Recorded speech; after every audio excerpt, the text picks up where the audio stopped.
चलो ठीक है। तो सेट नंबर कौन सा था ये?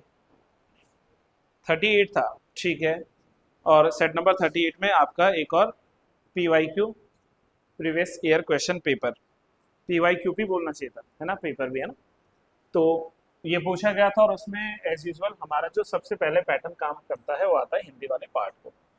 तो सबसे पहले हम लोग हिंदी के सेगमेंट को देखेंगे। वाइट स्क्रीन है तो हो सकता है भाई कि मैं काला आ जाऊं, तो मुझे फोकस मत करना, फोकस करना इसको जो बाद में मुझे ऑनलाइन देखेंगे। राइट, काला आ रहा हूँ बहुत ज़्यादा, ठीक है कोई बात नहीं है ना, चलेगा। आ जाओ जरा प्रश्नों को देखते हैं। बेसिक प्रश्न थे, इतने बड़े सवाल है नहीं, और आई होप हम लोगों ने इसको क्लासरूम में डिस्कस किया भी है। पहला प्रश्न देखो, प्रश्न आपसे क्या पूछता है? प्रश्न पूछता है कि इंद्र का पर्यायवाची शब्द इनमें से कौन सा है? वज्रपाणी, चक्रपाणी, शूलपाणी या पिनाक पाणी? तो आई होप सबने आंसर सही कर दिया होगा इसका। तो राइट आंसर क्या लिखा है इसका? सावन बताइए। इंद्र का हथियार क्या है, वेपन क्या है? वज्र है ना, तो यानी कि इनको क्या कहेंगे? वज्रपाणी कहेंगे। अब कई लोग कंफ्यूज करेंगे खुद को, और शायद हो सकता है तो मुझे भी। अगर आप इतिहास पढ़ रहे होते तो हम वहां वज्रपाणी किसको लिखते? बुद्ध को लिखते। Buddha holding Vajra in his hand, इसको बुद्ध का वज्रपाणी मुद्रा कहते हैं, जो कि बौद्धि सत्वों में हम लोग पढ़ते हैं। तो वो टॉपिक अलग आ जाएगा, यहां हम हिंदी के टॉपिक में देख रहे हैं। अब वज्र धारण करने वाला जो देव है वो कौन है? इंद्रदेव है। तो इसलिए जो है इसका राइट आंसर क्या आना चाहिए? ऑप्शन नंबर ए आना चाहिए। अब रुको जरा, अब चक्रपाणी मतलब चक्र को धारण करने वाले, और चक्र को धारण कौन करते हैं? विष्णु भगवान जी करते हैं। तो यानी कि चक्रपाणी किसका सिनोनिम बन जाएगा? लॉर्ड विष्णु का हो जाएगा। शूल कौन जो है धारण करते हैं? त्रिशूल। तो शूल जो है भगवान शिव का हथियार है, तो इसलिए जो है शिव हो जाएंगे। और पिनाक पाणी क्या है? पिनाक धनुष को जो है कौन धारण कर रहे हैं? तो ये भी प्रभु शिव है हमारे, तो ये भी शिव का सिनोनिम हो जाएगा। यानी कि 76 का, यानी हिंदी का पहला क्वेश्चन जो आज का है, इसका राइट आंसर ऑप्शन नंबर ए होता। आसान है हिंदी का। दूसरा देखो, जिसके समान कोई दूसरा ना हो, इस वाक्यांश के लिए एक शब्द क्या हो? अद्वितीय, उसके जैसा कोई और है ही नहीं। He is one and only, he is the only sovereign, ठीक है, सोल सॉवरेन है वो। तो यानी कि अगर कह रहा है कि उसके जैसा कोई और नहीं है तो वो अद्वितीय है।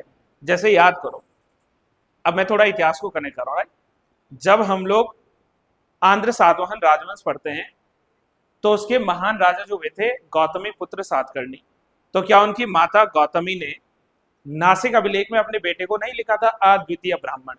मतलब इसके अलावा कोई ब्राह्मण ही नहीं है, इसके जैसा कोई ब्राह्मण ही नहीं है, तो वो अद्वितीय होता है कि इसके जैसा कोई है ही नहीं, है ना। अब यहां पर मीनिंग समझाओ आप लोग मुझे, अनुपम का मतलब क्या है? जिसके समान। देखो आप ये कह सकते हैं कि जो व्यक्ति अपने क्षेत्र में सर्वश्रेष्ठ होता है या उत्कृष्ट होता है वो अनुपम है। मतलब उत्कृष्ट है वो, अपने जो भी उसका कार्य क्षेत्र है तो वो उसमें जो है क्या है? प्रमुख रूप से आप ये कह लीजिए कि सर्वोत्तम है, या अपने जो भी कार्य करता है वो सटीक करता है, तो अपने आप में अनुपम की संज्ञा रखेगा। अतुलनीय, ये तो नाम से क्लियर है, जिसकी तुलना ना की जा सके, तो वो अतुलनीय है। और अद्भुत मतलब यानी कि जो आश्चर्यचकित हो।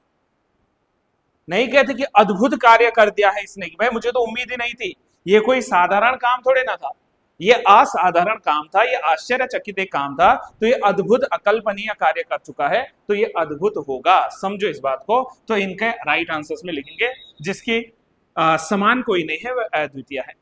निम्नलिखित में से कौन सा शब्द ये बादल का पर्यायवाची नहीं है? अच्छा एक चीज बताओ, मेघ तो है, नीरद भी है और जलद भी है, लेकिन क्या नहीं है? वो नहीं है वारिधि। और वारिधि किसका सिनोनिम है? जल्दी से बताओ भाई, वारिधि किसका पर्यायवाची है? तो वारिधि है समुद्र का पर्यायवाची। राइट, तो जब हमसे वारिधि पूछता तो हम लोग कह लेंगे कि ये समुद्र का पर्यायवाची है, तो right answer will be option number D.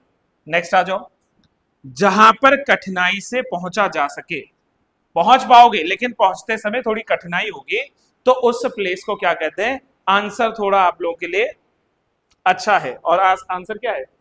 दुर्गम है। अगम्य का मतलब जहां पहुंचा ही ना जा सके, जहां पहुंच ही नहीं सकते वो अगम्य है, गम्य मतलब जाना, अमला नहीं, वहां पहुंच ही नहीं पाओगे। दुर्लंघ्य क्या है? जिसको लांघा ना जा सके, वो दुर्लंघ्य है, जिसको लांघ नहीं सकते हैं आप लोग, है ना। और दुर्लभ क्या है?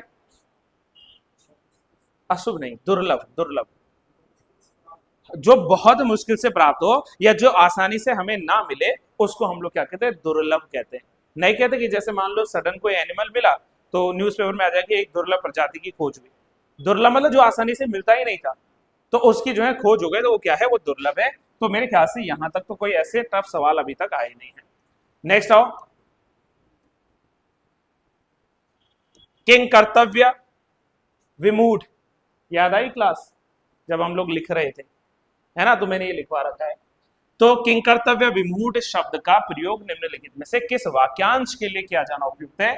जो कार्य करने में असमर्थ हो, जिसे कोई मार्ग ना सूझे, क्या करें क्या ना करें, ये कैसे मुश्किल हाई वाली कंडीशन है ना, मना स्थिति है, या जब निर्णय लेने में हमें कोई असमंजस होता है, नहीं निर्णय आसानी से ले पाते हैं, तो उसको हम लोग जो है किंकर्तव्य विमूढ़ कहते हैं। क्या राइट आंसर लिखेंगे? अब आपके लिए भी वही हो गया ना, क्या करें क्या ना करें। तो राइट आंसर इसका सी ऑप्शन, है ना। जब हमारे सामने क्या हो, एक ऐसी दशा हो कि क्या करना चाहिए क्या नहीं करना चाहिए, तो जहां मन की ऐसी स्थिति हो, उसको हम लोग कहेंगे किंकर्तव्य विमूढ़। अवसर का लाभ उठाना, इसके लिए क्या सही है? बहती गंगा में हाथ धोना, जैसे कई बार आप लोग भी कर देते होंगे, बहती गंगा में हाथ धो दिया, है ना। अब इसका मुझे बताओ, घाट घाट का पानी पीना मतलब बहुत सारा अनुभव होना। नहीं कहते कि आप हमसे बात कर रहे हो, हमने तो घाट घाट का पानी पिया, क्या बात कर रहे हो, समझ लो। तो यानी उसको काफी अनुभव है। जो मन चंगा तो कठौती में गंगा, कितना सही है, तो सुन के अच्छा लग रहा है। जो मन चंगा तो कठौती में गंगा। अगर आपका मन जो है वो शुद्ध है, शांत है, तो आपके कार्य जितने भी हों वो सारे सफल ही होंगे। देखो गंगा शुद्ध है ना, अब उससे फर्क नहीं पड़ता वो कहां से बह रही है, राइट। अगर आपका मन सही है तो आपके सारे कार्य भी क्या होंगे? सफल होंगे। ऐसा हम लोग इसको मान सकते हैं। गंगा गए तो गंगादास और जमुना गए तो जमुना दास, ये भी मैंने आपकी मुहावरों में लिखवा रखा है। तो बताओ, परिस्थिति के अनुरूप ढलकर लाभ उठाने वाला जो व्यक्ति है, उसके लिए ये कहना सही है। भाई उसको ज्यादा कुछ नहीं दिख रहा, उसको अपना स्वार्थ अपना लाभ दिख रहा है, और वो परिस्थिति के अनुसार ढल जाता है ना। सामने में बोलेंगे अरे सर आपसे बेस्ट तो कोई नहीं पढ़ा था, और दूसरे टीचर आएंगे अरे सर आपसे बेस्ट तो कोई है ही नहीं, तीसरा आएगा अरे आपसे तो ऊपर कोई है भी नहीं। तो मतलब आप क्या करे हो, जहां वजन वहां भजन, मतलब जहां पलड़ा भारी है वहां आप ढल जाओगे। और सही भी है, सर्वाइवल का ये सबसे बढ़िया तरीका भी है। क्यों किसी से बैर रखना? ठीक है भाई, सबसे शांति प्रिय रखो, और ठीक है गंगा गए तो हम गंगादास, और जमुना चले गए तो हम जमुना दास, है ना, और हरिद्वार गए तो हरिदास नहीं, चलो ठीक है। आश्चर्य भाव तथा संबोधन को सूचित करने के लिए क्या बात हुई? अरे ये क्या सवाल है, बताओ जरा। अरे जब आप अरे लिखोगे तो कौन सा मार्क लगाओगे? विस्मयादिबोधक मार्क लगाओगे। ये वाला मार्क कौन सा है जी, जो ऑप्शन नंबर ए में चिन्ह दिखा रखा है, ये कौन सा चिन्ह है? विसर्ग, चलो ये भी ठीक है। और विराम में बताओ, विराम चिन्हों में कौन सा है? विराम चिन्हों में कौन सा विराम है? अच्छा 2 मिनट देना, मैं आ रहा हूं, ठीक। विराम चिन्हों में कौन सा है? ये है हमारे पास में उपविराम। कौन सा चिन्ह है? ये उपविराम का चिन्ह है। ये वाला बताओ ये कौन सा है? अल्प विराम है। सभी को बताना ये क्या है? अल्प विराम है। सॉरी, हाँ अर्ध विराम, मैंने अच्छा अर्ध होना ना, अल्प तो कॉमा हो जाएगा ना, ये अर्ध विराम है। ये हमारे पास में क्या आएगा? अर्ध विराम। अल्प अगर लिखते तो यूं आता ना कॉमा वाला। ये कौन सा चिन्ह लग रहा है? अब कंफ्यूजन होती है ना कई बार कि सर योजक लिखे या डैश लिखे, डैश वाला निर्देशक लिखे। तो अगर चिन्ह जो है बड़ा है तो वो क्या है? निर्देशक चिन्ह है, और अगर वो चिन्ह छोटा सा है तो योजक चिन्ह आ जाएगा, हाइफन साइन जिसको कहते हैं। तो ये भी आप ध्यान रख सकते हो, राइट। तो अभी आप मुझे 5 मिनट देना है ना, कोई आ रखी है मीटिंग के लिए, तो मैं 5 मिनट वापस आ रहा हूँ। तब तक आप लोग इसको थोड़ा चेक करो, सोचो समझो कैसे कैसे होगा ना, थोड़ा समय दे दीजिएगा, वेट।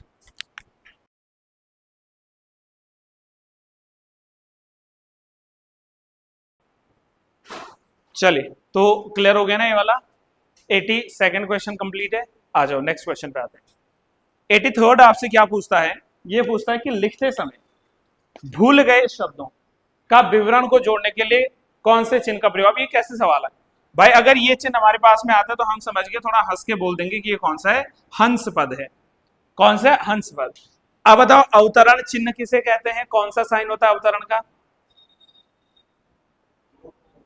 हाँ तो बोलो, ऐसे बोलो ना, अब ऐसे ऐसे ऐसे करोगे तो मुझे कैसे समझ आएगा, राइट। तो इसका मतलब है यहां पर उद्धरण चिन्ह। अवतरण चिन्ह जो है ना, इसी को हम एक और नाम से जानते हैं, इसको कहते हैं हम लोग उद्धरण चिन्ह। तो ज्यादातर लोग क्या याद रखते हैं, उद्धरण, अवतरण कम याद रखते हैं। तो यहाँ कंफ्यूजन होती है कि उद्धरण क्या है क्या नहीं। योजक चिन्ह हमने पढ़ लिया है, और निर्देशक चिन्ह क्या होता है, निर्देश देना, है ना। तो निर्देशक चिन्ह जो है डैश के रूप में आ सकता है, निर्देश हो सकते हैं यहाँ पर ना, तो ऐसे भी आप लोग लिख सकते हैं। विस्तार का विलोम शब्द क्या है, विस्तार का विलोम संक्षेप। सूक्ष्म का विलोम, सूक्ष्म मतलब छोटा, कम। और इसके ठीक अपोजिट क्या लिखोगे, बड़ा के लिए क्या आएगा, छोटा होता तो बड़ा लिखते ना, लेकिन सूक्ष्म है तो विशाल। तो सूक्ष्म का क्या आता है, विशाल। या अगर किसी बुक में स्थूल भी लिखा होगा तो भी चलेगा, स्थूल बड़ा है, विशाल है, राइट। छोटा का अपोजिट तो आप लोगों ने बड़ा बता ही दिया। और लघु का अपोजिट गुरु, लघु मतलब छोटा, गुरु मतलब जो है बड़ा। तो लघु का अपोजिट क्या हो जाएगा, इसमें गुरु हो जाएगा। So right answer will be option number A, right.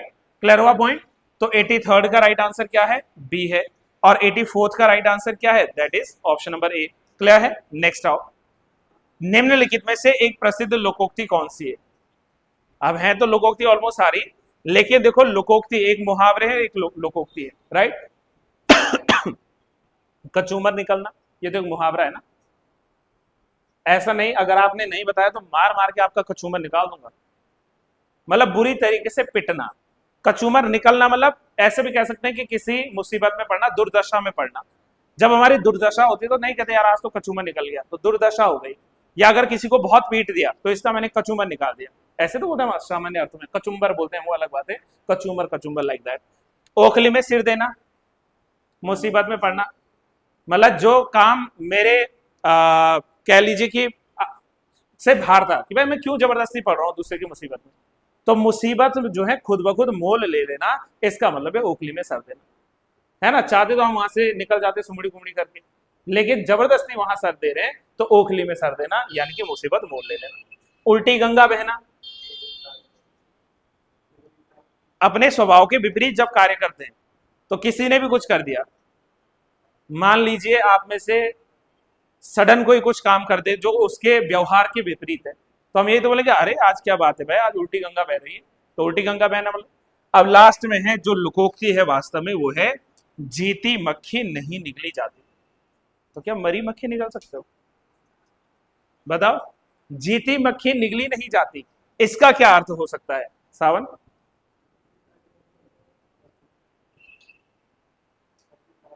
जानते हुए भी गलत काम को यदि आप करते हो तो उसको स्वीकार नहीं किया जाना चाहिए। जानबूझकर या जानते हुए गलत काम का नहीं स्वीकार किया जाना ही क्या कहलाता है, वो जीती मक्खी नहीं निकल जाती, ये लिखना होता है, राइट है जी। चलो नेक्स्ट क्वेश्चन पे आओ थोड़ा और जल्दी। सन्यासी का विलोम शब्द क्या है, बताओ। सन्यासी का अपोजिट क्या है, बोलो भाई। गृहस्थ होगा या ब्रह्मचारी होगा, गृहस्थ सही है। राजा का अपोजिट रंक हो गया। भोगी का अपोजिट योगी हो गया। ब्रह्मचारी का अपोजिट क्या होगा, ब्रह्मचारी समझते हैं, एक तरीके से ये इनडायरेक्टली सन्यासी है। ब्रह्मचारी मतलब जिसने भाई छोड़ दिया है सांसारिक मोह माया, लेकिन इसके लिए जो शब्द आता है अपोजिट वो आता है वैश्याचार, या गृहस्थ भी लिख सकते हैं इसको। तो दो शब्द आते हैं, एक आता है इसमें वैश्याचार, या इसमें गृहस्थ भी लिख सकते हैं, ये अपोजिट है, या करके लिख रहे हैं हम लोग। आयादी संधि कौन सी है, कैसा सवाल है सर, बोल के भी देखो, गाय गाय आय, है ना। तो इसमें क्या है, आय का जो है आ रहा है भाव। और अब आप मुझे बताओगे जितने भी इस क्लास में गायक हैं या नहीं है, कि गायक का अगर संधि विच्छेद करना हो तो क्या आएगा, गए धन अक, ये सही है। जल्दी से बताओ, गए धन अक, ये सही है।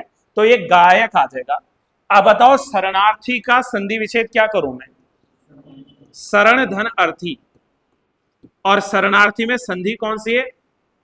मैंने कहा था ना, शब्द को पढ़ के याद हो जाएगा। शरणा, आ का उच्चारण, तो जहां पर भी आ, ई या ऊ का उच्चारण होता है तो वहां पर कौन सी संधि आती है? दीर्घ संधि आती है। तो कौन सी संधि होगी? दीर्घ होगी। उपेंद्र में देखो एक ही मात्रा है। कौन सी मात्रा? उपेंद्र में एक ही मात्रा। जहां पर ए, ओ और अर आता हो वहां पर क्या है मित्र? गुण संधि है। और उपेंद्र में क्या करेंगे? इसका संधि विच्छेद करो जरा। उपधन इंद्र, उपेंद्र, चलो ठीक है भाई। हितैषी, तैषी में डबल एक ही मात्रा आ गई, तो यानी ये अय का उच्चारण आएगा। और जहां पर अय और औ होता है तो वहां पर कौन सी होती है? वृद्धि संधि होती है। और हितैषी का अगर आप जो है संधि विच्छेद करोगे तो हित धन ऐसी होगा, हित धन ऐसी होगा। तो ये भी राइट आंसर हो गया, हितैषी। तो ठीक है भाई, हमें पूछा था कि कौन सा अयादी है, तो डी ऑप्शन क्या है इसका राइट आंसर है, दैट इज अयादी संधि is option number D, that is in गायक। राइट है जी। चलो नेक्स्ट क्वेश्चन आओ। Question number 88। पहले हम हिंदी को डिस्कस कर रहे हैं। पुस्तक शब्द में कौन सी संज्ञा है? अभी कैसा सवाल है भाई? पुस्तक, अब पुस्तक कोई भी हो सकती है।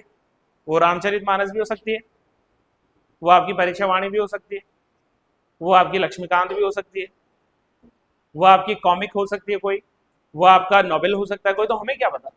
तो यानी ये किसको दिखा रहा है? एक जाति को दिखा रहा है। तो पुस्तक जब हमसे पूछेगा तो पुस्तक एक जाति को दिखा रहा है। पुस्तक मतलब पुस्तकें हैं, अलग अलग हो सकती हैं। लेकिन अगर पुस्तकों के नाम इंडिविजुअली लिखे जाएं, जैसे हम लिखें रामचरितमानस, या हम लिखें अर्थशास्त्र, या जैसे मैंने कहा मैं पर्टिकुलर लिख दूं परीक्षा वाणी, तो तब वो क्या हो जाएगी? व्यक्तिवाचक। तो जब पुस्तक के नाम लिखे जाएं प्रॉपर, तो तब वो क्या होती हैं? तब वो व्यक्तिवाचक होती हैं। लेकिन हाँ, शब्द पुस्तक अगर पूछ रहा है तो वो जातिवाचक है। और क्या है जाति? लड़का है, पशु है, मतलब गाय को क्या बोलेंगे? जाति है कि नहीं? जाति है, ऑब्वियसली बात है। गाय जो शब्द है वो जाति में आता है ना जी। और क्या हो सकता है? वर्षा क्या है? वर्षा, बारिश भी होती है। वर्षा जाति को दर्शाता है। पहाड़ जाति को है। और अगर हिमालय कहूं तो व्यक्ति आ जाएगा। तो बस ये समझना। अब व्यक्ति में अलग तो नहीं बताना। व्यक्ति में आप सबके अगर इंडिविजुअल नाम लूं तो व्यक्ति है ना। पहाड़ों के इंडिविजुअल नाम लूं, व्यक्ति है। दिशाओं के नाम को उत्तर दक्षिण पूर्व पश्चिम, तो व्यक्ति में आएगा। बस जहां हम इंडिविजुअल, अगर मैं किसी देश का नाम ले लूं, ऑस्ट्रेलिया, अफ्रीका, भारत, तो क्या है? व्यक्ति है। किसी शहर का नाम ले लूं, देहरादून, हरिद्वार, ऋषिकेश, तो क्या है? व्यक्ति है। तो इनके नाम जो है वो व्यक्तिवाचक में आते हैं। समूह तो आप सबको पता है, जैसे मैं कक्षा कहूं या कक्ष कहूं, तो कक्षा क्या है? समूह है। ऐसे अगर मैं दल कहूं, सेना कहूं, राइट, कुंज कहूं, कुंज समझते हैं? पुष्प कुंज, लाइक अ बुके, तो गुच्छा है ना वो। तो गुच्छा जो होता है वो क्या है? अपने आप में वो एक समूह को दर्शाता है। और द्रव्यवाचक में क्या होता है? जैसे दूध, दही, पेट्रोल, तेल, घी, ये तो है ही है। लेकिन जो लिक्विड नहीं भी है वो भी याद रखना, सोना, चांदी। तो जो धातुएं है ना, सोना है, चांदी है, तांबा है ना, जो कुछ भी है ना धातु के रूप में, तो वो सब किस में आता है? द्रव्य में आता है। तो राइट आंसर ठीक था, ये था। विशेषण से निर्मित संज्ञा शब्द कौन सा है? ममत्व, लड़कपन, मर्दानगी या मिठास? मिठास होना चाहिए, नहीं, मिठास ही है। क्यों? देखो, मिठास में शब्द किससे बना है? मीठा से बना है। और मीठा क्या है ये बताओ? एक विशेषता है, ये विशेषण है ना, तो मीठा क्या है? विशेषण। और इससे जो बना वो क्या है? मिठास। और मिठास क्या है? एक भाव है। सुनो मेरी बात। ममत्व, तो ममत्व क्या है? एक भाव है। और ममत्व किससे बना है? मम से बना है। माँ की ममत्व होती है ना, तो माँ की ममता, तो मम धनता, ममत्व या ममता, समझ रहे हो? तो मम जो है वो क्या है? वो अपने आप में भी एक भाव है। तो ये भाव से भाव बना हुआ है, इसमें अलग से कुछ नहीं जा सकते। ऐसे लड़कपन में क्या है? लड़का से बना हुआ। लड़का क्या है? जाति को दर्शा रहा है। चलो ठीक है। मर्दानगी में मर्द एक जाति को दर्शा रहा है, तो ये हो ही नहीं सकता ना। तो यहाँ विशेषण पूछा था, संज्ञा मिठास आ गया। भानुमति का कुंबा, ये भी शायद मुझे याद आ रहा है, हमने शायद कुछ ऐसा लिखा भी है। तो भानुमति का कुंबा मुहावरे का प्रयोग निम्नलिखित में से किस अर्थ में होता है? भाई भतीजावाद, दूर के रिश्तेदारों का समूह, असामाजिक तत्वों का संगठन, है कोई आपका संगठन? नहीं है ना, बहुत बढ़िया। बेमेल व्यक्तियों का समूह, तो यही सही है ऑप्शन नंबर डी, भानुमति का कुनबा मीन्स बेमेल व्यक्तियों का समूह जो होता है। निम्नलिखित में से कौन सा शब्द वर्तनी की दृष्टि से गलत है जी? परिणत सही लिखा हुआ है ना, स्निष्ठता सही लिखा हुआ है, अंतर ध्यान सही लिखा है, लेकिन दुर्वस्था नहीं होती जी, दुर्वस्था नहीं होती, ये दुरावस्था होती है। तो वहां में आ की मात्रा कहां चले गई? तो ये दुरावस्था होती है ना, बल्कि दुर्वस्था। पढ़ने में भी नहीं समझ आ ही जा रहा है कि चलो ये तो भाई साफ साफ गलती दिखा रहा है, साफ साफ जो है गलती लिखा हुआ है, ठीक है। चलो, ला और ल ध्वनियों को उच्चारण प्रयत्न के आधार पर किस वर्ग में रखा गया? कितनी बार अभी रिसेंट एक दो व्यक्तियों ने मुझे पूछा, बताओ ल किस में आता है? उच्छिप्त व्यंजन है, पार्श्विक है, संघर्षीय या प्रकंपित है? पार्श्विक है, श्योर है आप? 110%, बहुत सही है। अब यहां पर बताओ उच्छिप्त व्यंजन में क्या आता है? यू मीन टू से ढ और ड, इसको एक और नाम से भी जानते हैं, ताड़िन जात भी कहते हैं और द्विगुण व्यंजन भी कहते हैं।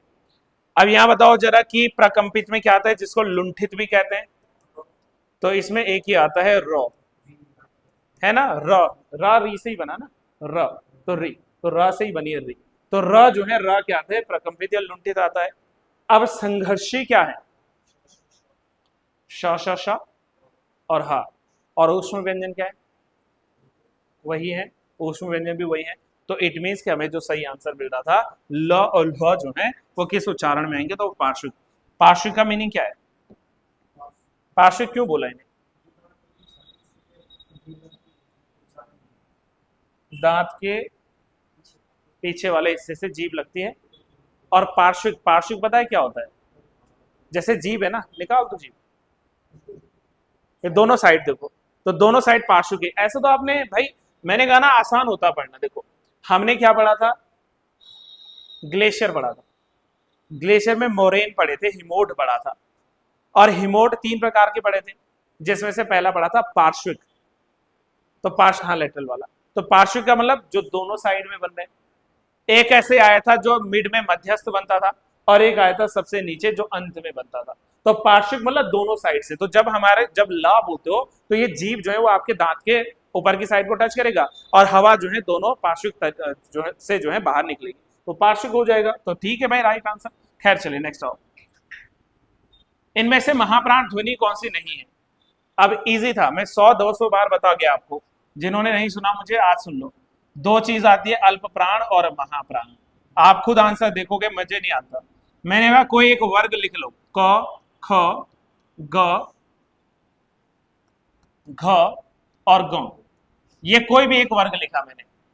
आसान क्या है? देखो बोलते समय, आप उच्चारण करते समय ध्यान दो, क ख ग घ और ग, यही बोलते हैं।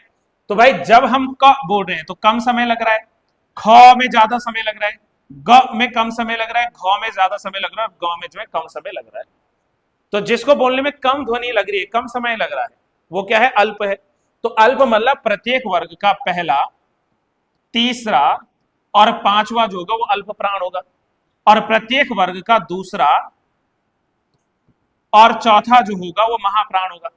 अब हमसे क्या पूछा कि महाप्राण कौन सा नहीं है? मतलब हमें हर वर्ग को देखना है कि जो दूसरे और चौथे पे नहीं है वही महाप्राण नहीं है। तो जैसे जो है थ है, तो थ दूसरे पे आ रहा है, महाप्राण है ना, महाप्राण है। क ख ग घ घ चौथे पे आ रहा है, महाप्राण है। प फ ब भ कितने पे आ रहा है? चौथे पे, महाप्राण है। अब द में त थ द, तो द कितने पे आया? तीसरे पे, और तीसरा जो निकलता है हमारे पास वो क्या है? अल्प प्राण है। तो राइट आंसर क्या बन जाएगा? तीसरा बन जाएगा। इसको उच्चारण करना पड़ेगा, और सिर्फ एक रट लो, बाकी सारा ऐसे ही याद हो जाएगा, आई होप सो। और ये बेसिक था, इतना बड़ा कुछ नहीं। अब अघोष अघोष क्या था? अघोष कौन से होते हैं? शुरू के 2, जैसे क और ख है ना, हर सीरीज में, हर वर्ग में शुरू के जो 2 होते हैं वो अघोष होते हैं, और लास्ट के 3 जो होते हैं ये क्या कहलाते हैं? सघोष कहलाते हैं, या जिनको सिर्फ और सिर्फ आप घोष भी कह सकते हैं। तो ये भी आप ध्यान रख सकते हो, ऐसी इतनी बड़ी बात तो है नहीं। अनुनासिक वर्ण नहीं है। अच्छा, अनुनासिक मतलब पंचमा अक्षर, 5वां जो अक्षर है। अब इनमें से ये देखो 5वां कौन सा नहीं है? अब ये बताओ, म 5वां है कि नहीं? ठीक है, इसको क्या पढ़ते हैं? यहाँ यहाँ है कि नहीं पांचवा, ठीक है, अणा है कि नहीं। अब बताओ कि क्या झ पांचवा है, च छ ज झ, ये तो चौथा है, तो जो पांचवा नहीं वो अनुनासिक कैसे हो जाएगा। तो right answer will be option number ए। कौन सा शब्द उपसर्ग प्रत्यय दोनों के मेल से निर्मित है। आसान है ना, अकथनीय। तो अकथनीय कैसे बना, अ धन कथ कथन और धन ईय, तो क्या बन जाएगा अकथनीय। तो यानी option number A will be the right answer, है ना। लाजवाब क्वेश्चन था। तद्भव शब्द का चयन कीजिए। तद्भव समझते ना, तद्भव यानी उससे उत्पन्न या उसके जैसा, उससे उत्पन्न, उसके जैसा तो तत्सम होता, लेकिन उससे उत्पन्न, तो यानी संस्कृत से उत्पन्न हुआ है इनमें से कोई एक। बताओ जरा कौन सा है वो। अंगीठी होगी, और अंगीठी का तत्सम स्वरूप क्या है, अग्निष्टिका।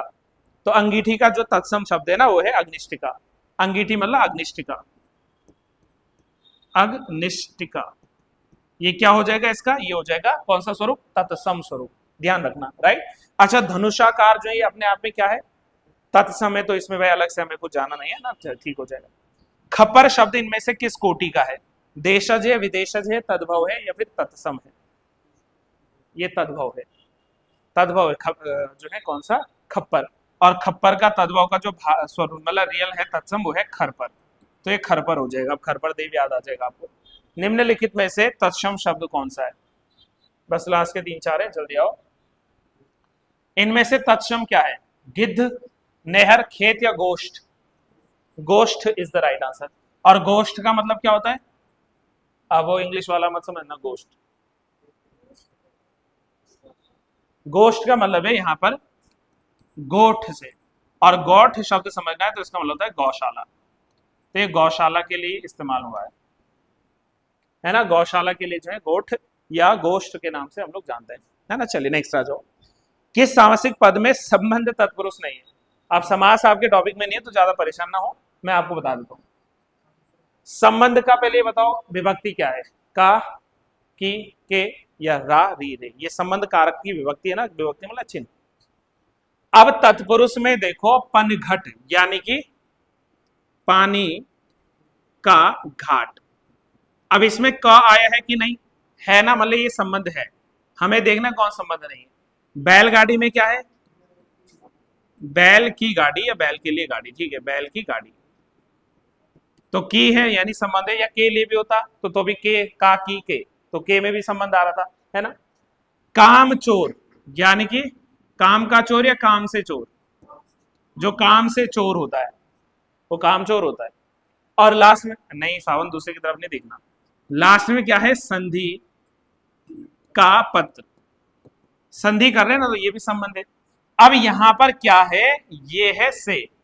अच्छा काम से चोर यानी काम से चोरी करने वाला काम से दूर जाएगा, तो ये जो शेष है ये क्या है, बताओ ये कौन सा आएगा, ये अपादान में आएगा।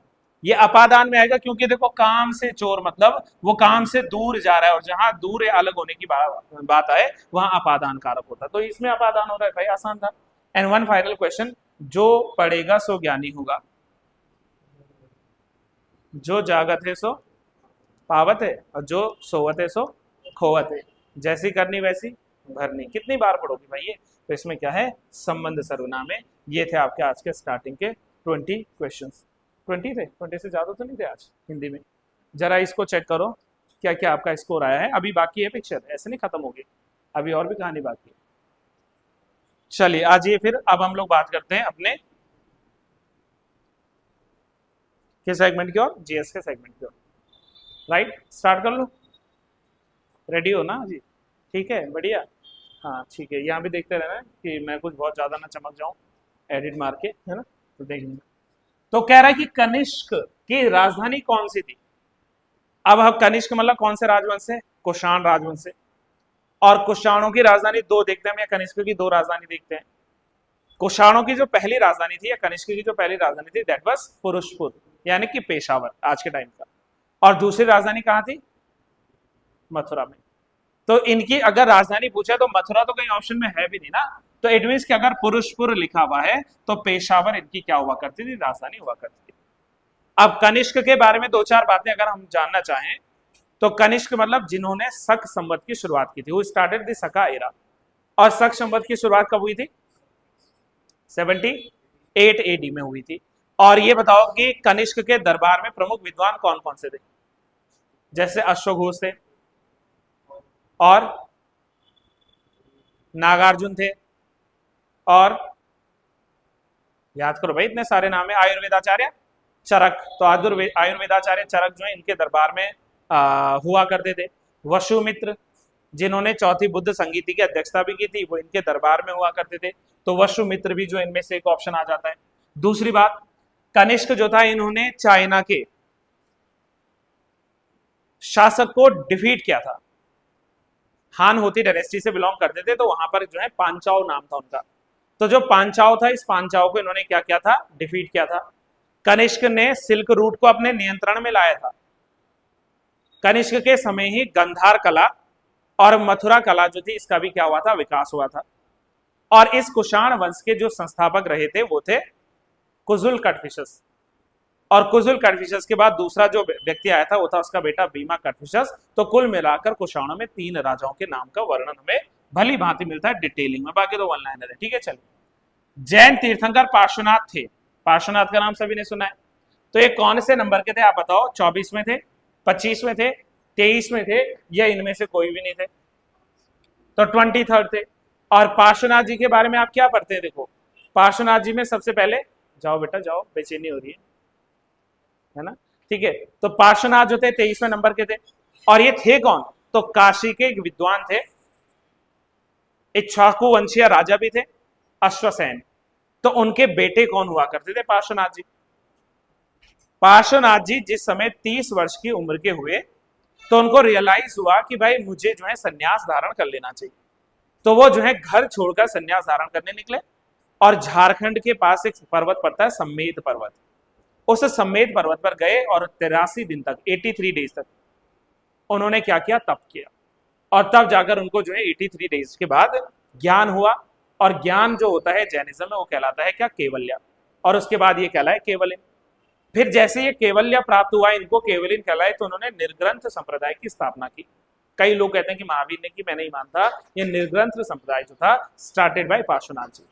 और तब जाकर पार्श्वनाथ ने 4 शिक्षाएं दी थी, जिनको पार्श्वनाथ की 4 महाव्रत या 4 आर्य सत्य या जो है चतुर्यामी शिक्षा कहते हैं। और वो 4 शिक्षाएं क्या थी? सत्य, अहिंसा, अस्तेय और अपरिग्रह। सत्य अहिंसा तो याद है, अस्तेय मतलब चोरी ना करना, नॉन स्टीलिंग, और अपरिग्रह मतलब नॉन एक्यूमुलेशन, यानी कि संग्रहण ना करना। तो ये 4 महाव्रत किसने दिए हैं? पार्श्व जी ने दिए। फिर बाद में उसमें 5वां जोड़ा था महावीर स्वामी ने। तो ये हमारे पार्श्वनाथ जी के बारे में बताते हैं। राइट, आपके लिए एक सवाल है, अभी जो बता रहे अभी बताओ, ऑनलाइन वाले कमेंट कर सकते हैं, है ना? पार्श्वनाथ जी का सिंबल क्या है? सिंबल होते हैं हर किसी के, तो पार्श्वनाथ जी का क्या सिंबल है? दिस इज योर वर्क, है ना? चलिए, शेर शाह का मकबरा किस स्थान पर स्थित है? सासाराम। यस, ये सही है, क्योंकि कंफ्यूजन ये मत रखना कि शेरशाह दिल्ली में होगा, ना ना ना। शेरशाह का जो मकबरा है ये बिहार के सासाराम में है। और शेर शाह, जिसको बचपन में फरीद के नाम से जानते थे, फरीद ही था ना, फरीद खान, बाद में शेर खान कहलाए। क्यों? क्योंकि कहते हैं कि एक बार रास्ते में इसको शेर मिला था, और इन्होंने तलवार की एक ही धार से या एक ही चोट में जो है शेर की हत्या कर दी थी, शेर की गर्दन उड़ा दी। तो इससे काफी प्रसन्न हुआ था। बिहार का एक राजा था बहार खान लोहानी, तो उस बहार खान लोहानी ने क्या किया? फरीद खान को नाम दे दिया शेर खान का। और यही शेर खान बाद में शेर शाह सूरी कहलाया। अब बताओ किस युद्ध को जीतने के बाद शेर खान ने अपना नाम शेरशाह सूरी रखा? 40 से पहले। 40 में तो कन्नौज बिलग्राम का युद्ध था, तो उससे पहले हुआ था वो कौन सा युद्ध था? चौसा का युद्ध था। तो चौसा के युद्ध को जीतने के बाद, जिसमें इसने हुमायूं को डिफीट किया था, तो अपना नाम शेर खान से बदलकर शेरशाह सूरी कर देता है ना? बाद में बिलग्राम का जब युद्ध हुआ था वर्ष 1540 में, तो इस युद्ध में उसने हुमायूं को डिफीट किया शेर खान ने या शेरशाह ने। और हुमायूं फिर यहाँ से भागकर चले गया था ना, कुछ समय तक इधर उधर भटकता रहा, फिर ईरान गया और 1555 में वापसी करता है। खैर चलिए, फतेहपुर सीकरी कहाँ पर है? आगरा के पास में है, आगरा में है। यहाँ पर एक बुलंद दरवाजा है जिसका निर्माण अकबर ने करवाया था। तो अकबर ने किस विजय के बाद बुलंद दरवाजा बनाया था? गुजरात की जीत के बाद बनाया था। और अकबर की गुजरात की विजय का समय क्या है? वर्ष 1572। राइट, और जब इसने गुजरात को जीता था तो गुजरात में अपने गवर्नर के रूप में अकबर ने अपॉइंट किया था एक व्यक्ति को जिसका नाम था मिर्जा अजीज कोका। गुजरात का गवर्नर जो अकबर ने नियुक्त किया था ना after the victory, then he was Mirza Aziz Koka. And Mirza Aziz Koka का नाम मैं क्यों लिया, क्योंकि ये इंपॉर्टेंट पर्सनैलिटी में से एक है। वाई? क्योंकि जब अकबर ने मनसबदारी व्यवस्था शुरू की थी ना, तो मनसब की कैटेगरीज होती थी, मिनिमम मनसब ऑफ 10, मैक्सिमम ऑफ 5000। लेकिन दो ऐसे नाम थे जिनको अकबर ने 5000 से भी ज्यादा का मनसब दिया था, और उसमें पहला नाम था मिर्जा अजीज कोका, और दूसरे थे बड़े मान से, नाम लो मान सिंह। तो दूसरा व्यक्ति जो था वो था मान सिंह, तो इसलिए मिर्जा अजीज कोका इंपॉर्टेंट हो जाता है ना, मान सिंह के साथ 7000 का मनसब पाने वाला एकमात्र व्यक्ति। किसे भारत में अंग्रेजी शिक्षा का मैग्ना कार्टा कहते हैं? वुड्स डिस्पैच है 1854। पहली बात तो देखो 1854 है, यानी कि कौन था इस समय गवर्नर जनरल? लॉर्ड डलहौजी था। और वुड्स डिस्पैच को लाया कौन था? मतलब डलहौजी के समय आया था, लेकिन लाया तो चार्ल्स वुड था ना, तो चार्ल्स वुड लेकर आया था। और वुड डिस्पैच में क्या बातें थी? शिक्षा का प्रचार प्रसार करना, लगभग हर डिस्ट्रिक्ट में क्या होगा, एक स्कूल खोला जाएगा, है ना, जिसमें अंग्रेजी शिक्षा को भी जो है प्रमोट किया जाएगा। तो इसको लेकर आया था Charles Wood. Charles would he जो लाया था वो वुड्स डिस्पैच था। अब डलहौजी के समय था, तो डलहौजी के कितने सारे काम आपको याद है? पहला काम क्या है डलहौजी का? क्या व्यवगत का सिद्धांत डलहौजी लाया था, डॉक्ट्रिन ऑफ लैप्स, तो वो कौन लाया था? डलहौजी। ठीक है, पहली बार जो ट्रेन चली थी मुंबई से ठाणे वाली, तो वो कौन लाया था? डलहौजी लाया था। पहला जो तार सिस्टम था, तार सिस्टम टेलीग्राफ, तो वो कौन लेकर आया था? डलहौजी लेकर आया था। उसके अलावा पुनर्विवाह अधिनियम डलहौजी के समय 56 में शुरुआत हो जाएगी, लेकिन इंप्लीमेंट इसके बाद होगा ना 56 में, तो वो भी ठीक है। और उसमें मदद की थी किसने? ईश्वरचंद्र विद्यासागर जी ने। ठीक है, हाँ, तो ये भी कह सकते हैं भाई, not a big issue, very great. चलो नेक्स्ट क्वेश्चन आओ। 6th क्वेश्चन है हमारे पास, स्थायी बंदोबस्त लागू किया था किसने? स्थायी बंदोबस्त अभी देखो ये इससे पहले वाली क्लास में बता दिया, अब कितनी बार चीजें रिपीट में रिपीट करो मैं। 1793, जिसको हम लोग परमानेंट लैंड सेटलमेंट कहते हैं, which is also called the इस्तमरारी सिस्टम। इस्तमरारी या स्थायी भू बंदोबस्त, इसी को कहते हैं हम लोग।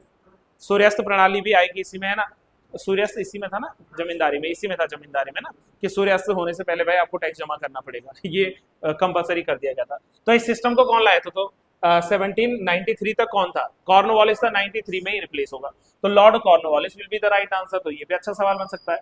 ऐसा ही फिर 3 बंदोबस्त थे स्थायी के बाद, दूसरा क्या था? रैयतवाड़ी पहले। तो रैयतवाड़ी 1820 कौन लाया था? 2 लोग थे, एक का नाम था मुनरो, है ना, कौन मुनरो? थॉमस, या टॉमस कहते हैं उसको, टॉमस मुनरो, और जो है दूसरे थे कैप्टन रीड। तो ये 2 लोग लेकर आए थे।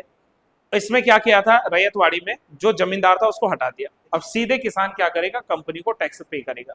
और तीसरी व्यवस्था थी महलवाड़ी, और महलवाड़ी सिस्टम में क्या था? कौन लेकर आया था? 1833 मैकेंजी लाया था, और उस समय गवर्नर कौन था या वाइसरॉय कौन था जिसने सती प्रथा को बंद किया? लॉर्ड विलियम बेंटिक था। और लॉर्ड विलियम बेंटिक के तत्वावधान में जो है हमारे पास में क्या आ गया था? महलवाड़ी सिस्टम, और उसमें गांव को एक यूनिट बनाया गया था, और गांव में जो है जमा हुआ करता था टैक्सेशन एंड ऑल राइट। चलिए 5 फरवरी 1922 को चोरी चोरा की घटना हुई अपने सहारनपुर के पास में उत्तर प्रदेश में। ठीक है, इसके फलस्वरूप किस आंदोलन को स्थगित किया गया था? तो सिंपल है, दैट वाज नॉन कोऑपरेशन, यानी कि असहयोग आंदोलन। असहयोग आंदोलन की शुरुआत सबको पता है 1 अगस्त 1920 को। ये वो काला दिन भी था जिस दिन बाल गंगाधर तिलक जी का देहांत भी हुआ था, तो उसी दिन की मैं बात कर रहा हूँ राइट। तो इस समय जो है असहयोग आंदोलन चला था, और जब ये घटना हुई थी तो इसी घटना के बाद जो असहयोग आंदोलन था इसको महात्मा गांधी जी ने स्थगित कर दिया था, मतलब इसको रोक लिया था। और स्थगित कब किया था? 12 फरवरी 1922 को। तो ये भी मजेदार कहानी है। खिलाफत मूवमेंट का थोड़ा बहुत आपको याद होगा, 1919 के आसपास आया था। भारत में जो अली ब्रदर्स थे, जैसे शौकत अली था और उस्मान अली था, फिर मौलाना अबुल कलाम आजाद, महात्मा गांधी ने इवन अपना पार्टिसिपेशन दिया है। तो खिलाफत आंदोलन भारत से नहीं हुआ था शुरू, ये तुर्की से हुआ था शुरू। तुर्की के जो खलीफा हुआ करते थे ना, उनको उनके पद से हटा दिया था ब्रिटिश ने। क्यों हटाया था? क्योंकि देखो समय पहला वर्ल्ड वॉर का, फर्स्ट वर्ल्ड वॉर, पहले वर्ल्ड वॉर में तुर्की समर्थन करता है जर्मनी का, और जर्मनी, ऑस्ट्रिया हंगरी और तुर्की की जो कंबाइंड आर्मी थी वो हार जाती है किसके साथ में? जो अलाइड नेशंस थे। तो अलाइड नेशंस ने उनको हरा दिया। तब उसके बाद जो है एक संधि हुई थी जिसको कहते हैं सीवरेज की संधि। तो जब सीवरेज की संधि हुई थी तो तुर्की जो था, टर्की, उसको कर दिया गया था डिसइंटीग्रेट, उसका विभाजन कर दिया गया था, जिसके खिलाफ जो है हर जगह देश के सिर्फ भारत में नहीं हुआ था खिलाफत, जहां जहां मुसलमान लोग थे सबने खिलाफत आंदोलन किया था, और भारत में भी उसका जो है झलक देखने को मिली थी, राइट। बाकी नॉन सिविल डिसोबीडियंस मूवमेंट याद है सबको, कब स्टार्ट हुआ था? दांडी मार्च के साथ ही तो शुरू हुआ था, तो यानी कि 12 मार्च 1930 को स्टार्ट हुआ था, राइट। भारत छोड़ो आंदोलन, अब देखो अगस्त में स्टार्ट था, 8 अगस्त 1942 को हुआ था, 9 अगस्त को ऑपरेशन जीरो आर, ये आप लोगों ने पढ़ा है, तो ये भारत छोड़ो आंदोलन की रूपरेखा थी। बाकी भाई उत्तराखंड था, ये वाला सर ने आपको ऑलरेडी करवा दिया, मैं आपको सिर्फ जीएस वाले क्वेश्चंस को लेकर चल रहा हूँ। अब जीएस के साथ एक यहाँ पर ये जुड़ गया कंप्यूटर का सवाल, शायद ये सर ने नहीं करवाया होगा ना। तो इसमें क्या पूछा है कि निम्नलिखित में से कौन सा एकल उपयोगकर्ता प्रचालन तंत्र है, मतलब एक समय में एक ही यूजर इस्तेमाल कर सकता है, ये मल्टी यूजर नहीं है। तो मल्टी यूजर क्या है? विंडोज है, मैक है, लेकिन MS डॉस जो है ये सिंगल यूजर जो है क्या होता है, एक एप्लीकेशन होता है, मतलब एक समय में एक ही यूजर जो है इसमें काम कर सकता है, इससे ज्यादा नहीं। तो right answer will be option number B, right. तो ये हमारे पास में कंप्लीट हो गया। चलिए नेक्स्ट आओ, थोड़ा समय और है भाई हमारे पास में, 5-7 मिनट। इंग्लिश में नहीं आना ना, हिंदी में आ रहा हूँ। चलिए, जिसको भाई PDF चाहिए होती है वो मुझे टेक्स्ट कर दिया करो। ये आपका उत्तराखंड हो गया, ठीक है, ये भी उत्तराखंड है, ठीक है। ये देखो ये आ गया जीएस का सवाल, कह रहा है कि which one of the following is not correctly matched. NDC बना था 1952 में, सही है कि नहीं, है ना। जोनल काउंसिल जो है ये स्टेट रिऑर्गेनाइजेशन एक्ट 1956 ने बनाया था, ये भी ठीक है, जोनल काउंसिल, है ना। नेशनल ह्यूमन राइट कमीशन अभी अभी बताया था 1993, ठीक है। बट जो सेंट्रल विजिलेंस कमीशन है, केंद्रीय सतर्कता आयोग जो है, तो ये 1962 में नहीं, 62 में तो एक तरीके से प्रपोजल आया था और बना था 2 साल बाद, यानी कि 1964 में जो है इसका गठन हुआ था, फरवरी 1964 में। और जब ये फरवरी 1964 में बना था, तो याद करो किस समिति की सिफारिश के आधार पर सेंट्रल विजिलेंस कमीशन बना था। लास्ट टाइम मैंने करवाया था, 1 या 2 पेपर पहले करवाया था, तो वो कमेटी थी के संथानम कमेटी। तो के संथानम समिति की सिफारिश के आधार पर भ्रष्टाचार को रोकने के लिए भ्रष्टाचार निवारण समिति के रूप में फरवरी 1964 में बना था केंद्रीय सतर्कता आयोग। तो ये भी अच्छा सवाल हो सकता था। निम्नलिखित में से कौन सा आर्टिकल ये प्रावधान करता है कि भारत के राज्य क्षेत्र में राज्यों के राज्य क्षेत्र, संघ राज्य क्षेत्र तथा ऐसे अन्य राज्य क्षेत्र शामिल होंगे जो अर्जित किए जा सकते हैं, अक्वायर किया जा सकते हैं। तो ये थर्ड में 1 के 3 में है, किस में है? 1 के 3 में है, तो ऑप्शन नंबर डी लिख लेना। India that is Bharat shall be a union of states, ये अनुच्छेद 1 है, यही तो लिखा था। और इसके बाद जो भारतीय संविधान का जो तीसरा है, तो उसमें ये बातें जो है लिखी गई हैं कि राज्यों के राज्य क्षेत्र, ये 1 का 3 है, सीधे आर्टिकल 3 नहीं बोल रहा हूँ, 1 जो है सब पार्ट्स में 3। अंतःकरण की स्वतंत्रता, मिल गया आपको जवाब। व्यक्तिगत धार्मिक स्वतंत्रता है ये, आपकी मर्जी, आप किसी भी धर्म को अपना सकते हो, तो अनुच्छेद 25 ही तो आएगा। तो इसका राइट आंसर आर्टिकल 25 आना चाहिए। 26 में होता तो रिलीजियस डिनोमिनेशन की बात करते, धार्मिक संस्थाएं आ जाती। 27 में बात करते तो करों के संदाय में संरक्षण होता कि स्टेट आपसे कोई ऐसा टैक्स नहीं वसूलेगा जो किसी विशेष धर्म को बढ़ावा दे, तो ये भी नहीं है। और 28 में क्या है? रिलीजियस इंस्ट्रक्शंस में प्रेजेंट होने या ना होने से संबंध में आपके अधिकार, धार्मिक जो उपदेश दिए जाते हैं किसी संस्थान में, तो आप उसमें उपस्थित होंगे या नहीं होंगे, उसको लेकर जो बातें बताई गई है वो 28 के भीतर बताई गई। ठीक है, एक दो और देख लेते हैं। ठीक है, चलो। मौलिक अधिकार के रूप में संपत्ति के अधिकार को हटाने के बाद अब वो संविधान के किस भाग में, अब देखो यहाँ स्मार्ट है जी, इसने आपसे आर्टिकल नहीं पूछा, इसने आपसे पार्ट पूछा, क्योंकि आर्टिकल पूछता तो हम कितनी बार रख चुके हैं कि सर आर्टिकल 300A भी बोलना भाई, 300A में है, 300 क में है, लेकिन हमसे उसने पूछ लिया। अब एक चीज तो हमें क्लियर है, ये नहीं है कि ये भाग किसमें 10 से 2 12, भाग 12 में, लेकिन अब इसने इसके भीतर अध्याय पूछ लिया, तो ये जरा डिटेल चला गया, कोई बात नहीं। ये भाग 12 के अध्याय 4 के भीतर अनुच्छेद 300 क में एज लीगल राइट है, जबकि पहले हमारा फंडामेंटल राइट होता था राइट टू प्रॉपर्टी, अनुच्छेद 31 में, 31 में और अनुच्छेद 19 के F में। तो ये दोनों हटाए थे 44वें संविधान संशोधन ने 1978 में। तो ये भी अच्छा सवाल बन गया था हमारे पास। चुनाव में ईवीएम आई थी, इसके प्रयोग किए जाने हेतु जनप्रतिनिधित्व अधिनियम 1951 में कौन सी धारा जोड़ी गई थी? ये जरा बड़ा सवाल है। 66C, 63B, 61A या फिर 62B? तो थोड़ा डिटेलिंग सवाल है, रटना ही चाहिए था। तो ये 61A जोड़ा गया था उसमें ना। बाकी कुनिंद एंड पवार ये आप लोगों ने पढ़ लिए हैं, ये मेरा भाई टॉपिक नहीं है। उत्तराखंड हटाओ इसको, ये तो आप बता दोगे, मुझे उम्मीद है, आप लोगों से पूरी उम्मीद है जी। देखो, उम्मीद पर खरे उतरना। 2011 की जनगणना के आंकड़ों के अनुसार भारत में सबसे कम, सबसे ज्यादा पूछा है ना, सॉरी, सबसे ज्यादा जो है जनसंख्या घनत्व कहाँ पर था?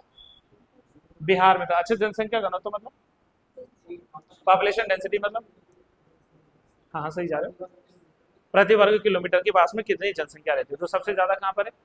बिहार। और सबसे कम असम में, अरुणाचल, सही है ना, अरुणाचल में 17 के पास है। अच्छा, उत्तराखंड का टोटल जनघनत्व कितना था? 189 था, बहुत बढ़िया। और उत्तराखंड में सबसे ज्यादा जनघनत्व वाला जिला कौन सा है?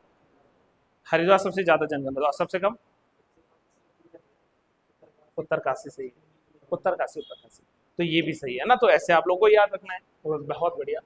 भारत में वरिष्ठ नागरिक आयु वर्ग 60 से अधिक का प्रतिशत वर्ष 1901 में 5.1% था, और ये 2011 की जनगणना में बढ़कर कितने प्रतिशत हो गया है?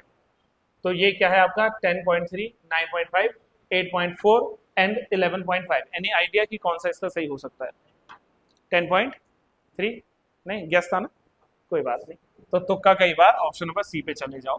तो 8.4% इज द राइट आंसर है ना। लेकिन अब ये थोड़ा सवाल पुराने हो गए, इतना ज्यादा पूछो। अच्छा, किस हिमनद की लंबाई सबसे ज्यादा है? अच्छा, पहले आप छोड़ो, पहले आप ये बताओ कि हमारा जो गौमुख गंगोत्री ग्लेशियर है, इसकी कितनी लंबाई? गंगोत्री की लंबाई कितनी, सावन एक्सपेक्टेड है? गौमुख हिमनद की लंबाई लगभग, तो लगभग ये 30.2 के या 30 किलोमीटर के आसपास में। अभी सुनो, ये लगभग 30.2 किलोमीटर के आसपास है, जो मुझे आंकड़ा दिखा था उसमें ये। सियाचिन की बात करें तो लगभग 76 या 77 के आसपास है, तो 76 किलोमीटर में इसको मैं मान लेता हूँ। बायाफो जो है, तो बायाफो की पूछेगा तो ये लगभग 67 किलोमीटर में, राइट। ये कितना है? 67 किलोमीटर में। अब ये भारत में है नहीं, मैं पढ़ूंगा भी नहीं, ये पाकिस्तान में। आप लोगों ने गिलगिट सुना है ना नाम? गिरगिट नहीं, गिलगिट। तो गिलगिट बाल्टिस्तान वाला जो एरिया है, तो गिलगिट बाल्टिस्तान में जो काराकोरम रेंज है, इस काराकोरम रेंज में पड़ता है चांगोलुंगमा। ये चांगोलुंगमा है। चेमा युंगडुंग ग्लेशियर अलग है। चेमा युंगडुंग ग्लेशियर वो है जहां से निकलती है कौन सी नदी? ब्रह्मपुत्र। तो वो अलग है, जिसको बोखरचू भी कहते हैं, तो वो अलग है, दैट इज अ डिफरेंट। तो वो आप तिब्बत चले जाओगे। ये गिलगिट बाल्टिस्तान वाला है, और इसका हमें नहीं ही पूछता है एक्चुअली, और शायद इतनी बड़ी है भी नहीं। तो इन ऑप्शंस के मुताबिक अगर मैं चलूं तो आई थिंक सियाचिन सही होना चाहिए था। तो Siachen is the right answer. थोड़ा और सुन लेंगे ना साथियों। चलो, पेपर फिर आपको दे रहा हूं अभी। नई औद्योगिक नीति कितनी बार करवाती है? 1991 में स्टार्ट हुई थी न्यू इंडस्ट्रियल पॉलिसी। इसी न्यू इंडस्ट्रियल पॉलिसी के भीतर एक तो हमने अपने मार्केट को भी ओपन कर दिया, एलपीजी का कॉन्सेप्ट इंट्रोड्यूस हो गया था इसमें। डॉक्टर मनमोहन सिंह जी के सुझाव के बाद जब लिबरलाइजेशन, प्राइवेटाइजेशन और ग्लोबलाइजेशन का कॉन्सेप्ट आया, तो हमने उसको इम्प्लीमेंट करवा दिया नई औद्योगिक नीति के भीतर। इसी नई औद्योगिक नीति के भीतर रहते हुए जो पहले फेरा चलता था, उसको रिप्लेस कर दिया गया फेमा से। हालांकि फेमा बहुत बाद में इंप्लीमेंट हुआ, लेकिन बदलने का सुझाव जो है इसी में रख दिया गया था। तो फेरा क्या था? पहले फॉरेन एक्सचेंज रेगुलेशन एक्ट, और बाद में क्या हुआ? Foreign exchange management act. तो वो फेमा आ गया लास्ट। तो भाई वो सारा काम भी किसने किया? इस नई औद्योगिक नीति ने किया। अच्छा, भारत की पहली औद्योगिक नीति कब आई थी? First industrial policy of the India 1948 में, 1948 में जो है पहली इंडस्ट्रियल पॉलिसी आई थी। फिर उसको रिवाइव किया गया था दूसरे में 1956 में। अब क्या था, कितने कैटेगरीज में था, वो थोड़ा इकोनॉमिक वाला पार्ट डिटेल हो जाएगा, और अभी हमारे पास इतना समय मिलता नहीं। निम्नलिखित में से कौन सी नीति भारत में पर्यावरण और विकास के बीच सामंजस्य रखने हेतु बनाई गई है? एनवायरमेंट और डेवलपमेंट के बीच में, तो पर्यावरण और विकास ही होगा, है ना। जब इसका नाम ही है कि पर्यावरण और विकास के लिए, तो इसका राइट आंसर होना चाहिए पर्यावरण और विकास नीति वर्ष 2006 की। ये जो है लाई गई थी, ये बिल्कुल सत्य वचन आप लिख लीजिए, है ना।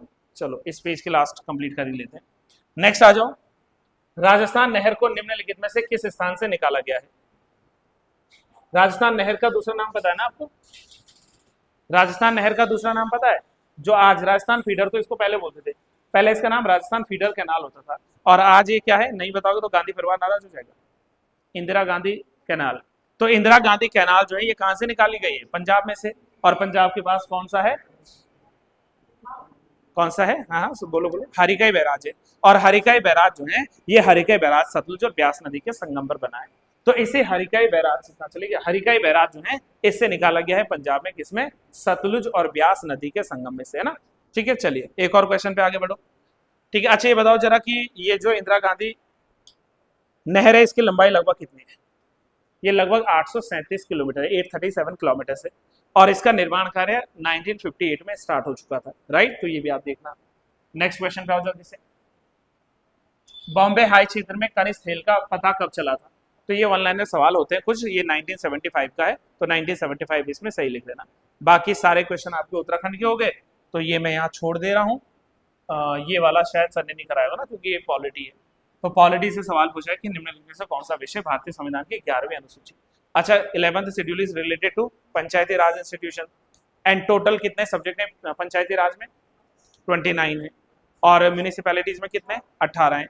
अब जो 29 विषय है ना हमारे पास में, उन 29 विषय में जल प्रबंधन और जल विभाजक क्षेत्र का विकास भी है, उसमें गंदी बस्ती सुधार का उन्नयन करना भी है, तकनीकी प्रशिक्षण और व्यावसायिक शिक्षा भी है, लेकिन उसमें पीडीएस नहीं है, पब्लिक डिस्ट्रीब्यूशन सिस्टम नहीं है ना, ये नहीं रखोगे, बल्कि इसकी जगह आप लोग जो है रूरल डेवलपमेंट जोड़ दो। इसमें है, इसमें एडुकेशन है, इसमें सड़कों के सुधार की व्यवस्था है, इसमें जो है ड्रिंकिंग वाटर लोगों तक पहुंचाने की व्यवस्था है, इसमें गरीबी उन्मूलन की व्यवस्था है, इसमें बाजार और मेले लगने की व्यवस्था है ना, सामाजिक कल्याण की व्यवस्था है। तो वो हमारे 29 विषय में सार्वजनिक वितरण प्रणाली नहीं होती है, वो पब्लिक डिस्ट्रीब्यूशन सिस्टम वो जो है एक अलग कॉन्सेप्ट आता है, राइट है जी।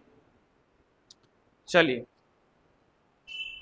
एक तो आई थिंक कर ही लेते हैं ना, 10 मिनट का और रह रहा है, थोड़े ही क्वेश्चन है ना, तो 5-7 मिनट और देख लो इसको, फिर अब बार बार कौन इसको अलग से चेक करेगा, तो फटाफट इसको चलते हैं ना, वन लाइनर चलते हैं फटाफट। नेक्स्ट आ जाओ, 5-7 मिनट में आपको इस पूरे पेज में उत्तराखंड है, यहाँ कोई भी हमारा जीएस नहीं, सो इसको हटा रहा हूँ, यहाँ कोई जीएस नहीं है। जीएस वाला पार्ट फिर इसमें 1-2 क्वेश्चन आएंगे हमारे, कहाँ गया भाई अंग्रेजी हिंदी, ये देखो पहला तो सर ने करवा दिया होगा आपको, भारत के उच्चतम न्यायालय के मुख्य न्यायाधीश, पुराना पेपर था ना, तो इसलिए इनमें से कोई भी नहीं, इनमें से कोई भी कैसे हो जाएगा? अभी कौन है हमारे, जिसने नहीं सही से बताया उसको गवाही देनी पड़ेगी फिर आगे चल के। उनका नाम ही क्या है? भूषण रामकृष्ण गवाई है। तो इनको जो है BR गवाई के नाम से जानते हैं। तो अभी वर्तमान कौन से नंबर के हैं गवाई साहब? 52nd, 52वें नंबर के हुए हैं। इससे पहले बताओ 51वें में कौन थे? संजीव खन्ना साहब। 50वें पे कौन थे? हिस्टोरिक थे, उनके पिताजी भी रह चुके हैं, CY चंद्रचूड़ जी रह गए थे, है ना। और पहले कौन थे हमारे सुप्रीम कोर्ट के जस्टिस? हाँ जी, हाँ ठीक जा रहे हो। तो वो थे HJ कानिया। HJ कानिया साहब जो थे वो पहले थे, है ना, ये याद रखना। तो चलो ये भी ठीक है, वन लाइनर सवाल था, और तो इसमें कुछ है नहीं, है ना। और इसमें कोई जीएस नहीं है, रीजनिंग है, इसको मैं अलग से लेकर आऊंगा बाद में, है ना। जीएस इसमें कुछ नहीं, हटा दो, यहाँ भी कोई जीएस नहीं है। अब सीधे आ गया साइंस। अब ये मत कहना जी ग्रुप सी में साइंस कहाँ से आ गई, है ना। ये पेपर जो था आई थिंक सचिवालय का था, कुछ मुझे ध्यान नहीं आ रहा कौन सा था, रक्षक था या कुछ था सचिवालय का, तो वहां पे साइंस है। फटाफट चलते इसको ना, ज्यादा इसमें कुछ है नहीं।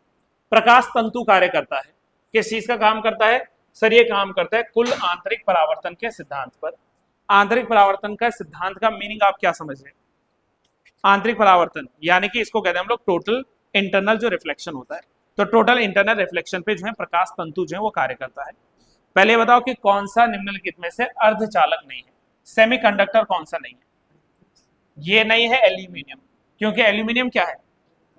हाँ, ये चालक है, कंडक्टर है। तो यहाँ सेमीकंडक्टर पूछा हुआ, ये क्या है? ये चालक की भूमिका निभाता है। ऑप्शन नंबर ए होना चाहिए। साबुन के बुलबुले बनाए कभी? हाथ धोते धोते फूक मार देते और बुलबुले बनाते थे, आपने नहीं किया? ये आजकल तो वो डिब्बी वाला आ गया ना, कि डिब्बी में निकाला फूक मारा। हम लोग ऐसे नहीं करते।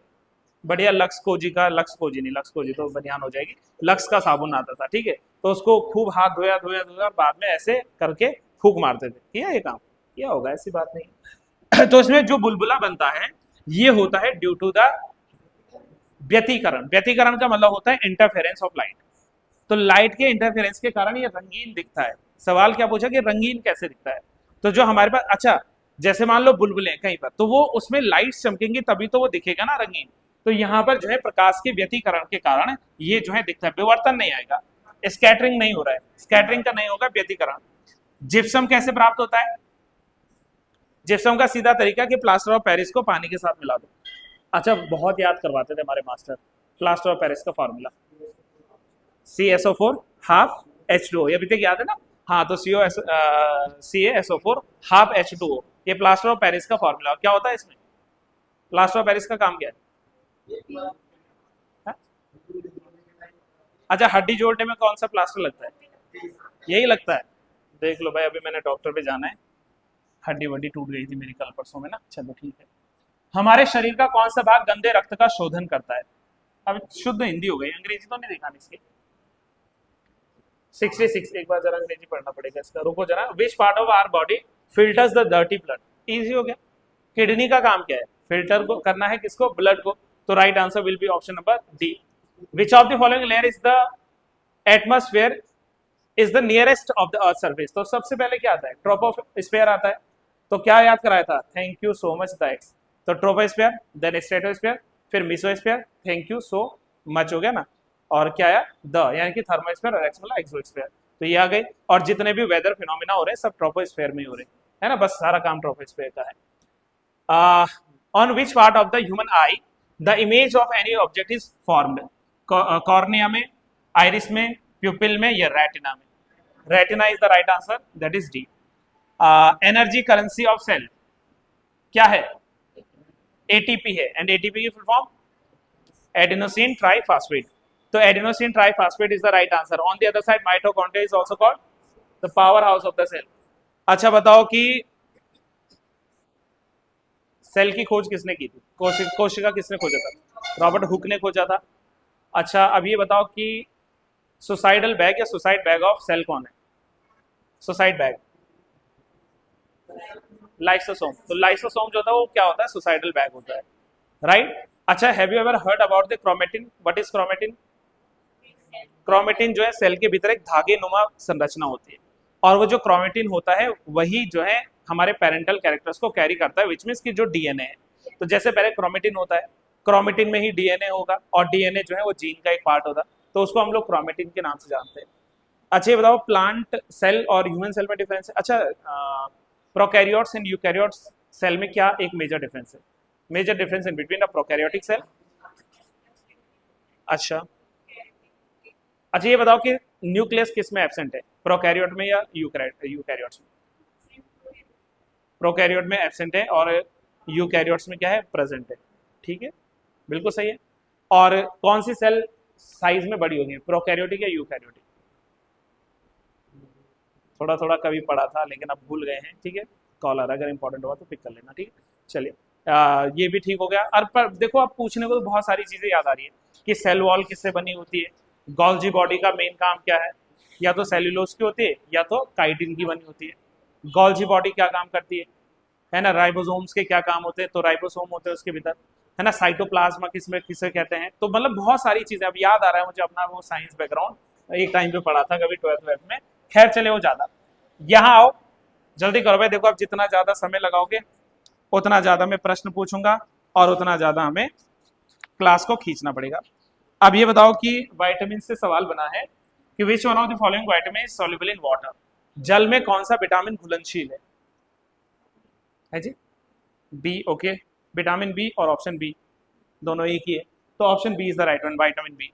अब ये बताओ कि विटामिन जो ए है इसका रासायनिक नाम क्या है? सावन बताएंगे। विटामिन ए रेटिनॉल है, चलो ठीक है, सबको बताया ना, इसको लिखना तो नहीं अलग से, साइंस वाला पार्ट थोड़ा सुन लो भाई, रेटिनॉल। और अगर विटामिन ए की कमी हो गई तो कौन सा रोग हो सकता है? नाइट ब्लाइंडनेस, जिसको रतौंधी कहते हैं, और समटाइम स्किन ड्राइनेस, जो हमारी स्किन ड्राई होती है ना, इसी वजह से। अगर हमें अच्छा विटामिन ए चाहिए तो हमें क्या खाना चाहिए? अब देखो जो वेजिटेरियन है, जिनको घास फूस खाना अच्छा लगता है वेजिटेरियन से, तो भाई आप क्या खाइए? बढ़िया बढ़िया दूध पिए, छाछ पियो, बटर पियो, मक्खन खाओ, क्या दिक्कत है ना, चीज वगैरह बढ़िया लो। जो नॉन वेजिटेरियन है वो खा सकते हैं एग, अंडे खा सकते हैं, वो फिश खा सकते हैं, बिल्कुल मछली वछली बढ़िया खा सकते हैं आप लोग, तो उससे आपको मिल जाएगा। अच्छा विटामिन बी के अब मैं कौन से वेरिएंट की, कितने सारे पार्ट है? बी1 है, बी1 का साइंटिफिक नेम थायमीन, बी1 जो है थायमीन है। और अगर ये नहीं मिलता है किसी व्यक्ति को तो क्या हो जाएगा? बेरी बेरी हो जाएगा। बी2 का रासायनिक नाम राइबोफ्लेविन। अगर ये नहीं मिलता है तो कौन सा रोग हो सकता है? जो हमारे मुख है ना, माउथ, तो इस माउथ में जो छाले वाले पड़ जाते हैं, सोरनेस जो आ जाती है ना, कड़वापन एंड ऑल, तो वो सब किसकी कमी से हो सकता है? राइबोफ्लेविन की कमी से, बी2 की कमी से हो सकता है। B6 का क्या नाम है? नहीं अब ज्यादा हो जाएगा ना, चलो छोड़ दो। तो B6 आता है पायरिडॉक्सिन, और अगर ये नहीं मिलता तो इससे जो है एनीमिया होने के भी चांसेस हैं। एनीमिया के साथ साथ किडनी, है ना, या जो किडनी स्टोन होते हैं, होता है ना, क्या बोलते हैं हम, पथरी, तो पथरी होने के चांसेस रहते हैं, है ना। डिप्रेशन में इंसान चले जा सकता है, तो डिप्रेशन का भी कारण है। विटामिन सी का नाम बताओ, केमिकल सी, एस्कॉर्बिक एसिड है। और अगर ये नहीं मिलता तो सी से स्कर्वी, तो स्कर्वी डिजीज हो जाएगा।